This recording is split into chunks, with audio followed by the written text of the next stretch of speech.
is everyone? My name is Kenesha Dumas, and I have the honor and privilege of introducing today's keynote speaker. Just to tell you a little bit about myself, Big Brothers Big Sisters has a special place in my heart. I am the kids that we serve. I am a little. Me and my big sister have been matched for the past 12 years. She helped me each year in college. I was in her wedding, and now we actually work together. Her desk is 5 feet away from me, so she stuck with me. But just to tell you a little bit about my role at Big Brothers Big Sisters, I was the previous match support specialist for the Windsor STEM Academy in the Linden area. During my time as the match support specialist, I had the opportunity to serve and have a seat at the table with the Windsor Youth Collaborative, working with the school, the other providers in the building and in the community to really have a greater impact on the kids that we serve there.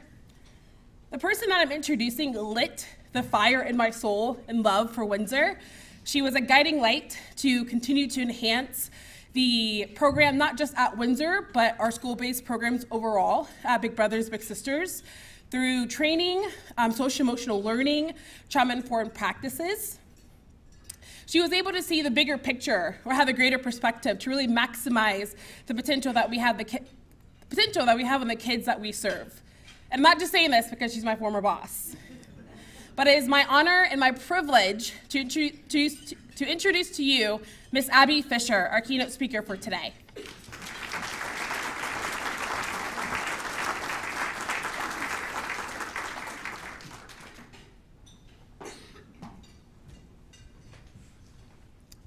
Hi, I lost a clicker. This is a great way to start. How is everybody? We'll wait on Scott. Oh, it's right next to me. I left it there. I was really caught up in all the compliments Kenesha was providing for me. Thanks, Kenesha. I'm Abby Fisher. I'm the Vice President of Programs at Big Brothers Big Sisters. And I'm so glad to be here today to hear the nomination and celebrate the Rotarian of the Year. Congratulations to you. Just to see and feel the ether that is service and well-being and thinking about the 4 questions, it really tees up into my presentation today. So I'm just so glad to be here. One of the biggest requests that was really clear to myself and Big Brothers Big Sisters when offered the opportunity to speak was, don't just give us what we can find out when we go to your website. Don't kind of read a brochure, right? Give us something that, this isn't the words that were shared, but I've interpreted something to sink our teeth into, right? And so that's really what I want to do for you guys today. I will provide a brief overview of the work that Big Brothers Big Sisters does here in Central Ohio. I'll go into kind of the framework and the approach and philosophy that we take to kind of propel our work. And ultimately, all of that is setting a foundation to tell a broader story. So I invited Kenesha here today because she was the engine to bring the life to work at Windsor STEM Academy. That's the local elementary school I'll be sharing about today. But I had the chance to meet Kenesha when we were on All Sides with Ann Fisher about 2 years ago. And her story with her big sister Jackie is unlike any you have heard. And so to hire her as a Big Brothers Big Sisters team member and have her for probably 13, 14 months on our staff was immeasurable, amazing, and everything she brought, every time she showed up with everything she had, it was unreal. Kenesha's dream is to ultimately be a nurse. So we hired her at our nonprofit thinking, well, like, she'll get there later. Like, that's fine. We want her for us now. But she was granted an opportunity to kind of move into a different career path that's going to allow for some opportunities to get her into that nursing pathway quicker. And her big sister took her away from us to that said job. And so you can see that her big sister really continues to defend the potential and the path for Kenesha. So thanks for being here today. So this is our mission. This is who we are. This is Ms. Zion and her big sister Tracy, and the artwork behind them, Ms. Zion actually did herself.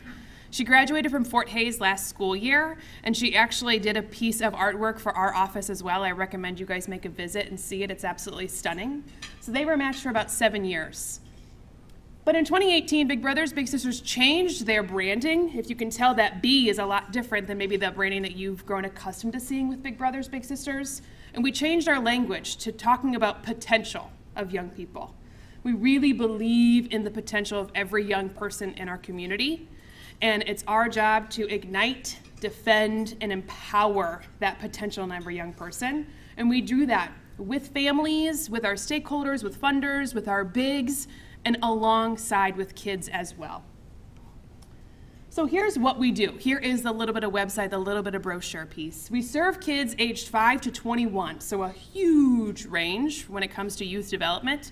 We serve kids in 2 types of programs. We have our community-based mentoring program, which is the traditional type of mentoring. It's likely that's what you think of when you hear Big Brothers Big Sisters. Then we have our school-based program, which happens in a more structured format during the school day, and we work with businesses, and associates can go together as a cohort. They go to a school on the same day at the same time every single week, and that cohort of our volunteer mentors are matched one-to-one with a young person. There's a site-based match support specialist at every single one of those mentoring sessions that takes place in the school, and I'll get more into our school-based mentoring because that's where our story lies today. But as we think about serving kids aged 5 to 21, that is a scope. That's a lot of work. And so these circles are a really good way to visualize the work that we do and how we support kids. So in grades 1 through 8, we offer both our school-based and our community-based program. When we talk about kids in high school, we're really fine-tuning our support and making it more intentional for those high school students. So Mr. Scholarships,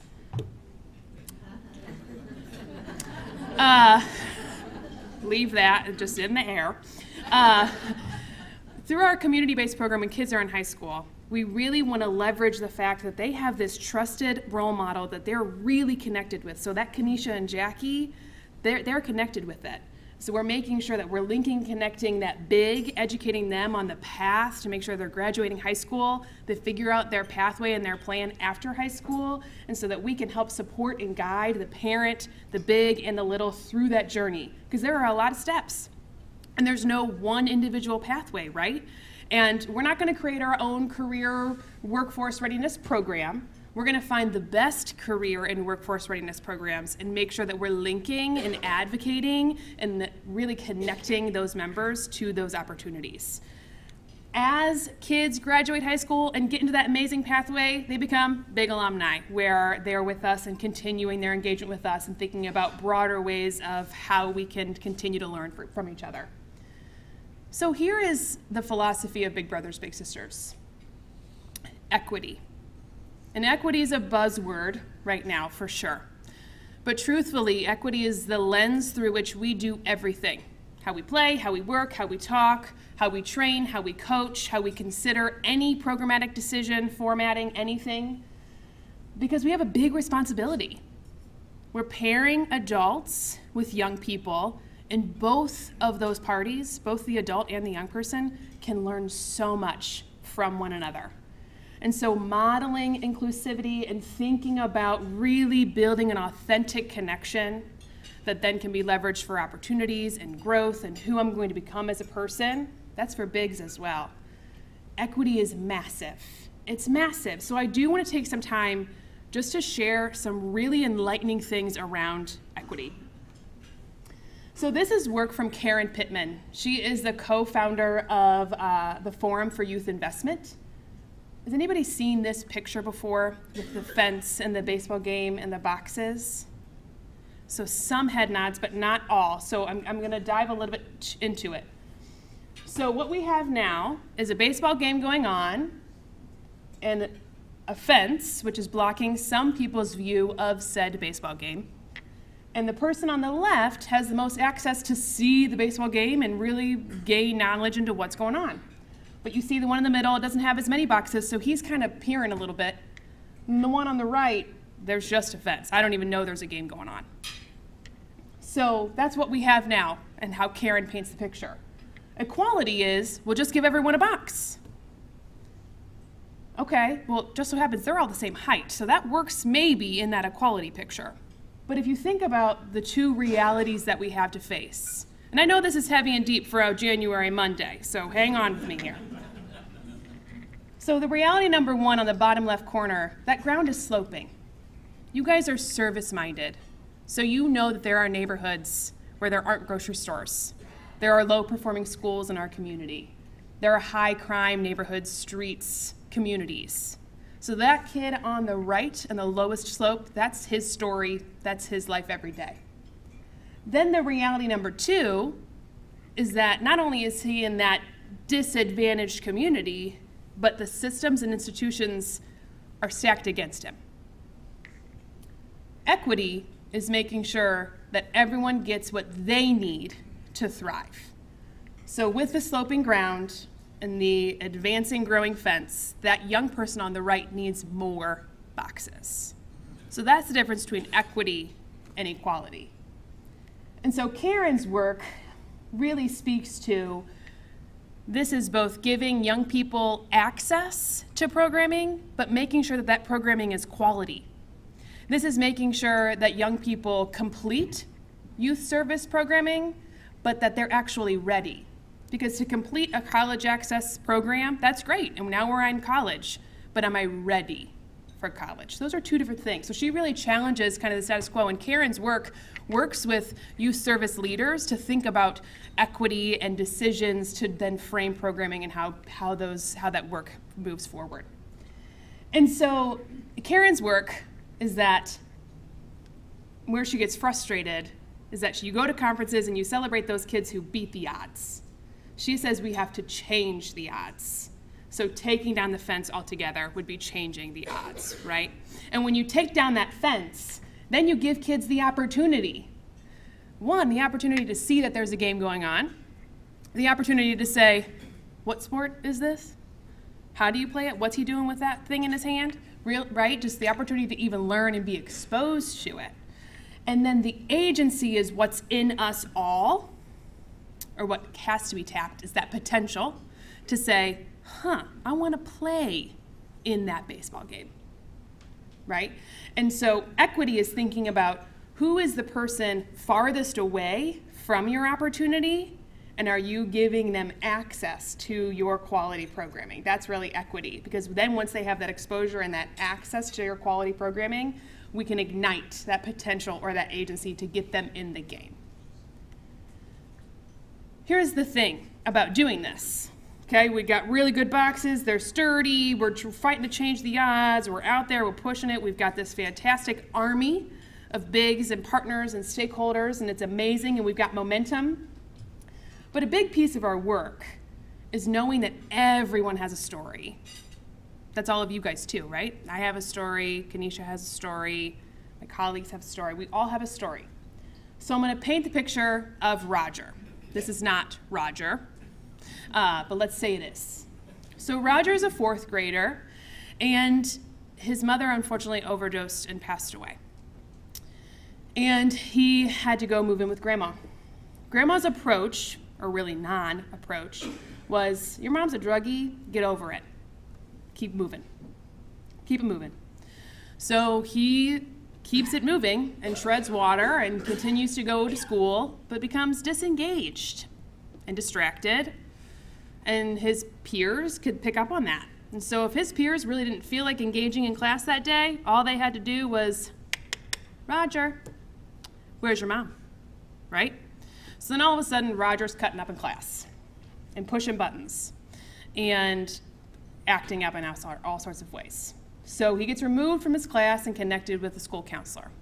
So the assessment is, okay, Roger, you're sad. We know you're sad. But here's the thing, you guys. Yes, he is sad. He's sad when he goes to his grandma's house where he now lives and thinks, I miss my old house. But he's also frustrated when he's in math class and he's trying to concentrate, and when he erases, the paper rips. He's also mad that that his fellow peers keep bringing up his mom. And these are all the things that are flowing through him all the time, and he's 10, right? Here's the thing. He's sad, he's frustrated, he's mad, but really, he's grieving, and he's 10. So here is the thing about being able to talk about our emotions. Is neurologically, the research shows us that naming how we feel physiologically has a release and regulates, okay? So think about a time where you were like, whoop, traffic, coming back from a beautiful vacation and now it's snowing and cold, a spouse or a colleague says something that really frustrates you. The activity of saying, I'm angry that this and this and this.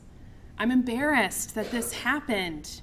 Or I am really disappointed that I am no longer on a cruise ship and I have to go to work on Monday. Saying that out loud is a regulator for us. So regulate means kind of take a deep breath and I can fully see what's going on in front of me. And so in the field that I'm in, it's an exercise called Name It to Tame It. So try that. When you're frustrated, when you are feeling all amped up, feeling a certain way, having some feelings, name it to tame it and see if you feel that physiological release. Here's the thing about youth service providers, and it's really when it comes to serving kids who have stories, but everybody has a story. Knowing about the effects of trauma allows us to prepare and be better effective with those that we serve. This also is not just to kids either. This is our bigs, our volunteer mentors, who we call bigs. To know their stories and support them as well is massive. So here's the thing about the brain. I am not a neurologist. That's my little asterisk. However, this is my favorite thing to talk about. So if this is fascinating and you'd like to invite me to a dinner party, I would be happy to lead this conversation with your guests because it's fascinating. But here's your brain, okay? Everybody do this. This is your brain. And we process things from our brain up this way. This is our brain stem. And then this is the lower part of our brain. The brain stem is our digestive, breathing, things that, thankful, they do it for us. And then we come into the bottom part of our brain, and this is where I process fear and emotions, and where my memories live as well. The prefrontal cortex, which takes until your mid-20s to fully develop, by the way, is where rationale, decision-making, and executive functioning lives. When you hit that traffic jam, your prefrontal cortex goes offline. That's if you're cranky in traffic. When you're feeling frustrated and you can't name it to tame it, you go offline. This is called flip your lid. That saying, we've heard the saying, flip your lid. When people are exposed, and about 50%, research shows about 50% of young people are exposed to significant traumatic events, this prefrontal cortex is not nearly as developed, and their brains are called bottom heavy. So they live here. Do you know what this is called, actually, to help us? Flight, fight, or freeze. So they live here. So if someone bumps me in the hallway, that is a pure threat, and I need to figure out how I'm going to defend myself, versus somebody just accidentally bumped into me. So their lid is always flipped. So here's the thing about our brains, too. We process information from the bottom up, all information, everything you hear. So when you read that email and you go to type back, and then you're like, well, I'll wait. It's because we're processing it this way. Is this making sense? We love our hand brain. You want to invite me to your dinner party? Be there. Here's the thing about the brain. And this is a really easy way to remember it for kids and for schools. So if any parents raising kids. Our brains, we have to feel safe in the back, right? My fear center. I have to feel loved. Someone cares about me and I'm a person. Then I can think, right? And so the research really shows that relationships are the engine of learning. So several schools, if you guys have read, adopt trauma-informed practices. So if you guys go into a school today, you're looking at beanbag chairs, the lights are off, there's calming music to get people's attention. We're playing a harmonica. There are things on a lot of elementary schools, there are like vinyl stickers on the floor that they can do, jumping jacks, all these things to help me regulate. These are all trauma-informed practices. I feel safe. I'm being positioned for success. But here's the deal. If I only feel safe and I don't feel loved, I'm still just chilling. So I need to feel safe and then I need to feel loved. That's the relationship piece to then be able to learn. So how we get at that relationship piece is through social emotional learning. Has anybody heard of social emotional learning before?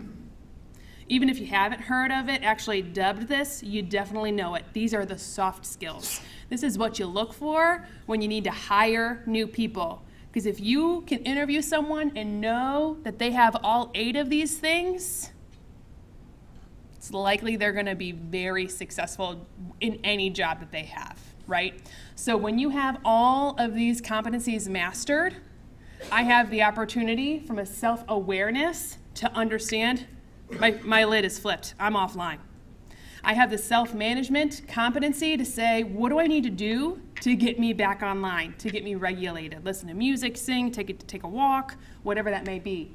I have social awareness to know who I am and the context of where I am. And on and on and on, all of these ways. So this is a critical body of work and a framework for positive youth development. So a lot of youth serving organizations are doing this work of social emotional learning. We embed it into all of our programming. We train our volunteers on it. We talk about it with all of the parents of the young kids that we match. And we really kind of hide the broccoli of social emotional learning, growth, and development for our young kids. The thing to develop these tools is really just try and try and try.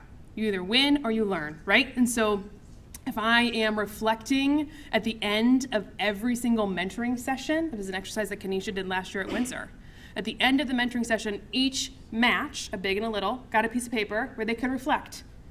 Did I meet these 4 things? These are the self-management roles of the school in my session today with my big. Either yes or not yet. And then I reflect, here's how I did it, here's how I didn't, here's what I'm gonna do next time. That's an exercise in self-awareness, self-management, responsible decision-making, goal-directed behavior in 5 minutes. But they felt safe because of the structures that Kenesha had built in the classroom. They felt loved because of that one-to-one authentic connection with that big who shows up every single week so that they can learn and have that conversation safely and effectively.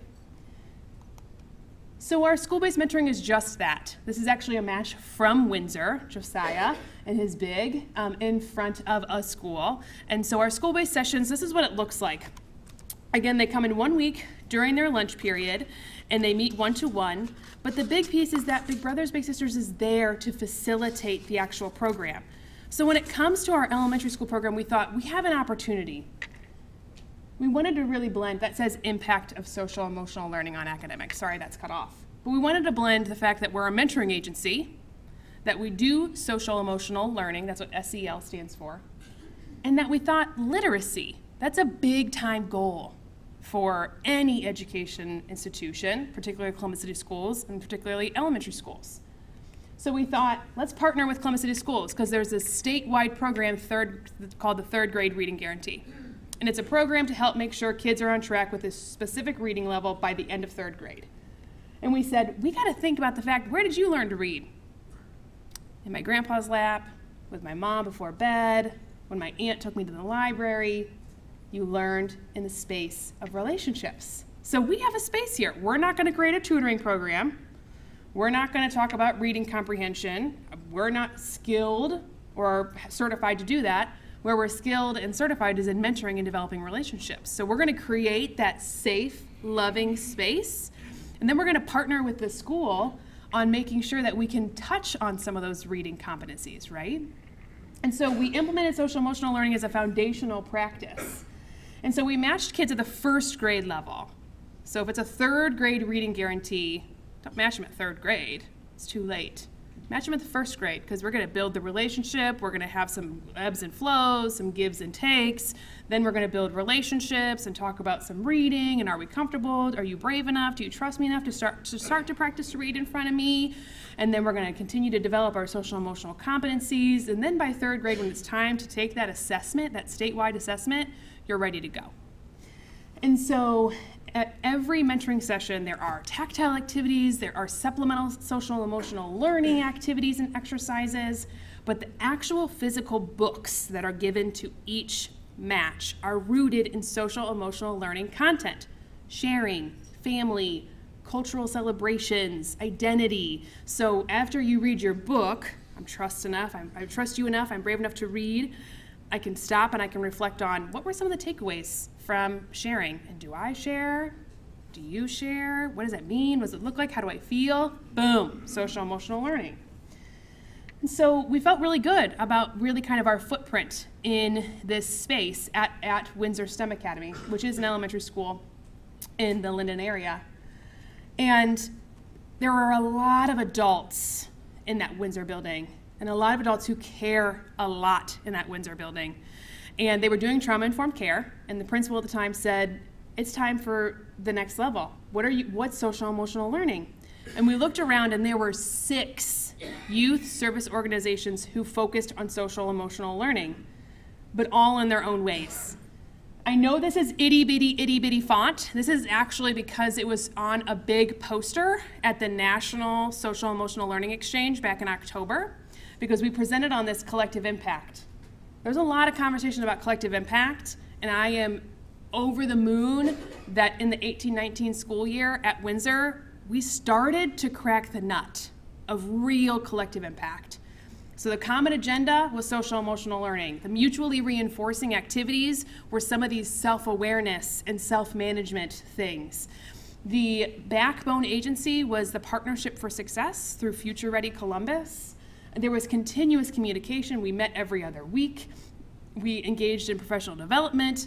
It was everybody, every teacher, librarian, instructional assistant, provider, everybody in that building rallied around the same vision. So even thinking in your workplace, how much work that can do. And so if you look at the green bars, I know it's really small, it was on a massive poster, it's more of a visual representation. If you look at the top green bar, 53% of the students, just in one school year, demonstrated significant improvement in their self-awareness competency. So all of the rallying that happened and the alignment from the service providers, because every interaction that those kids had with adults reinforced self-awareness. So over half of the student body demonstrated significant improvement. We're continuing our connection with self-awareness this year, and we're tacking on self-management even more. And so the work continues, and it's really, really, really exciting, because being in this field for over 12 years, there's a lot of conversation about collective impact. And this is one that I'm really proud to talk about, because I see the fruit of the labor. And this is what I mean by the fruit of the labor. So on the blue bars, I wanted to know, how are our kids really growing, significantly improving in these 8 competency areas? We do an assessment 3 times a year, and I looked over a 12-month period. I looked at our second graders, so they were rated when they were in first grade, and then rated when they were in second grade. I looked at our third graders, that's the middle bar, from second grade to third grade. I looked at our fourth graders. So our second graders, after just 1 year of weekly connection with their mentors, they demonstrated significant growth in 4 of those 8 competency areas. Our third graders demonstrated significant growth in 7 of the 8 competency areas. Then our fourth graders, 8 of 8. Not saying like, okay, you're ready to go now because you're full, but like, that's awesome. But when you think about the trend line, I'm like, these third graders really got it. They got 7 of those 8 that were showing improvement. What does that mean from academics, right? Because there's a lot of research, but what does it mean for our specific cohort of students? So I went into the tool Learning Circle. And when we met them in the first grade, which is the top bar, the 16-17 school year, majority were in the WARN threshold. This is their English Language Arts Composite. This is their state test scores, their academic marks from their teachers. Many were in WARN. They came back to a second grade year. We saw kind of an inverted and then a growth. The WARN came down, and most of those kids popped up into WATCH. It's almost like if you think about tornado warnings, right? Within third grade, when we see this major growth in their social emotional development, we've got a number of kids who are in good standing, and then a bigger number of kids who are in WATCH. And WATCH is just on that cusp of good. They're still on track. It's just to keep an eye on them. And we're keeping an eye on them every week at the mentoring session, right? But if you see that growth, this is social emotional learning in action. Our bigs are not reading tutors. Our bigs are simply there just to build that authentic relationship with that young person. And we provide that social emotional learning opportunities to build those skills, which can be leveraged and seen in this academic growth. Fascinating. and not without paying attention to equity, trauma, and the space that we have to build to position those young people and our mentors for success. So when you leave today and you think about your work as a Rotarian moving forward, have a conversation about equity. It's really fascinating to read about it, to lean into it. It was totally in alignment with your guys' service. It really is.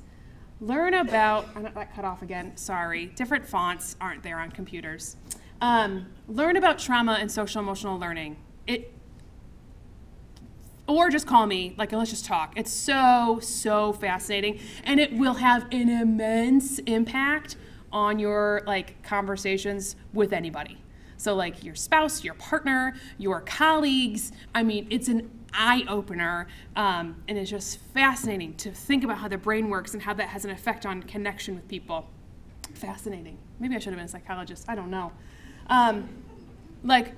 Y'all, be a big. It doesn't require a special talent. It doesn't pull on too much other than just being present and ready to learn. It's so rewarding. Or even just dip your toe in the water. You could volunteer at our events. But you can learn more about us at our website or come talk to me. A couple of my colleagues are here up in the front. But I just want to thank you guys. I think I'm okay on time to take a question or two if anybody has any. Yes? In the past, I've heard during presentations about Big Brothers Big Sisters all the statistics about mentoring and how impactful that is in terms of all the stats, early pregnancy, drinking, drugs. Do you have any of those today? And then also just how big is your program? How many bigs do you have? How many kids do you serve? Right. Kind of thing. Right. So she had asked about statistics and if we have any today to demonstrate our outcomes. And then she asked about how big kind of our footprint is. So I'll start with how many kids we serve, what our footprint is. So we serve about 450 kids in our community-based program here in Central Ohio. That includes Franklin, Delaware, and Union County. And then we serve about 300 kids in our school-based program across 12 schools in Columbus area. And there are, forgive me, I misspoke. We have about 500 kids in our school-based program. There's 12 here, 12 schools in Franklin County, but then there are 4 schools in Delaware County and 3 schools in Union County as well. The statistics in regards to our Central Ohio work could absolutely be found in our annual report, which is on our website. I don't have them on my hand in front of me right here, but they do include young people identifying that they have a trusted adult in their life. So there's a percentage of kids who demonstrate improvement and recognition of the fact that they have a trusted adult in their life. They demonstrate improvement in school and attendance, and they demonstrate the reduction in risky behavior. So we have a youth outcome survey that we give before kids are matched, and then within a year of their first match relationship. And so kids, it measures 8 areas: academic success, decrease in risky behaviors, social efficacy, things like that. And our kids, about 99% demonstrate improvement in 1 or 2 of those areas. Again, I don't have it on my hands, but it is on the website to show. And the national research does demonstrate that school efficacy, decrease in risky behaviors, having a trusted adult, think about that brain. I have to feel loved to be able to reason. It's critical. Yes? Let's say you've got in a school 20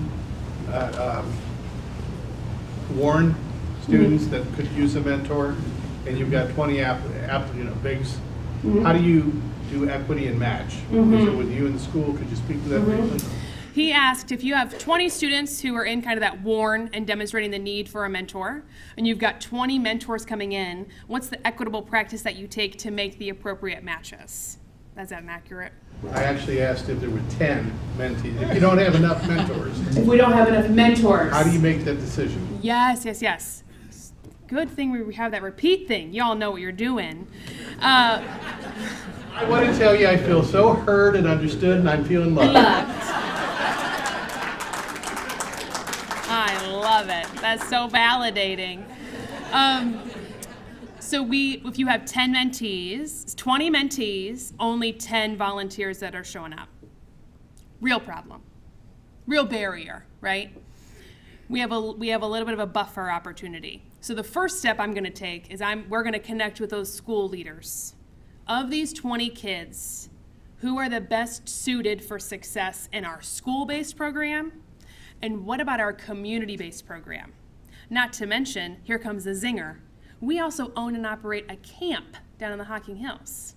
777 acres, 24/7 residential, awesome.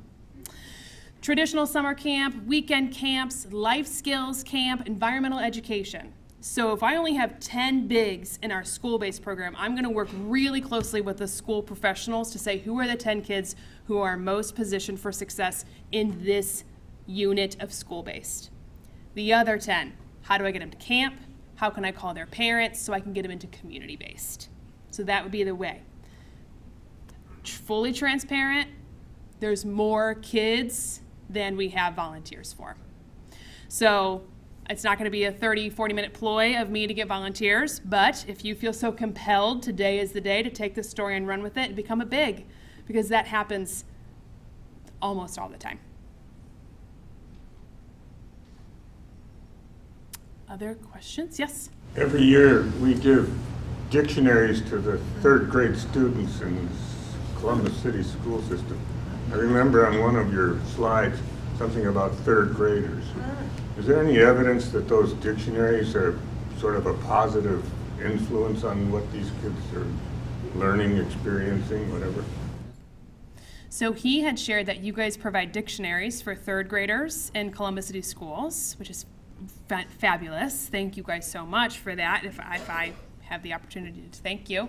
He's curious, within that Ohio third grade reading guarantee program, if there's any evidence to demonstrate the success of having those dictionaries in their hands by third grade. I'm not sure. I can't say for certain, not being at that building level leadership of a particular school or within Columbus City Schools, I can't say for certain. But what I do know to be true about youth development and that slide about equity is about opportunity and agency. So the fact that you guys are getting this physical thing in everyone's hands is providing that opportunity. And then let's even think about how does partnership work for those that are in school buildings, whether it's a school leader or a program in that school? How can we almost leverage that opportunity and turn it into agency? So we could have them bring their dictionaries to the mentoring session and we could flip through it.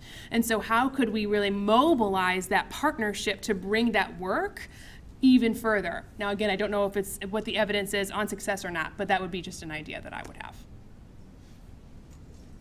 Yes. Can you compare the Columbus program to other programs nationally? Are we doing better, worse? Where do we stand? Right. He asked if I could compare the Columbus program to others throughout the nation, if we're doing better, worse, where we stand. So Big Brothers, Big Sisters, there's about 250 affiliates throughout the whole nation. And how they measure size is based on how many kids you serve and your revenue.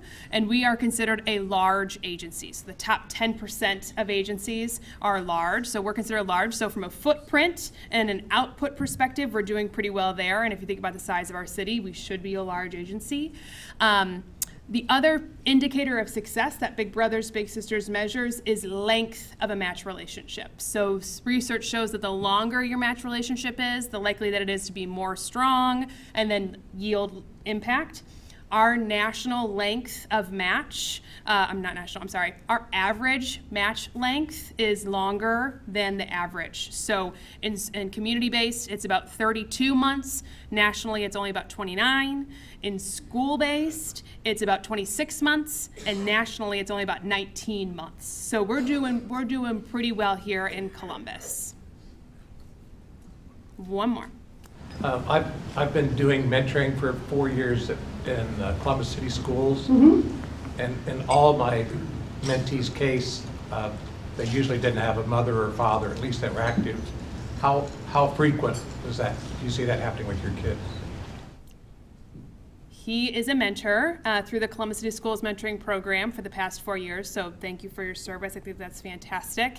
And he asked, he had said that in the cases of his connections with mentees that he has had, almost all of them have an absent parent, whether that be a mother or a father. He asked how frequent or common that is for our littles, and I will say that is very common. Incarceration is a very real thing impacting families here and throughout the nation, and so a high number of our littles are impacted by parental incarceration. And if it's not parental incarceration, it's what we call poverty of an adult role model, because they're either living in a single parent home or they don't have that kind of network or familial piece or community piece of a positive adult role model, so it's very typical. I think that does it.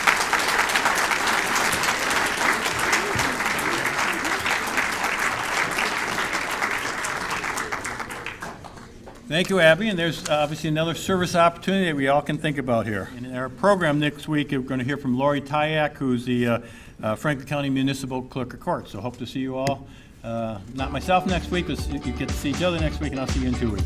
Thank you for coming.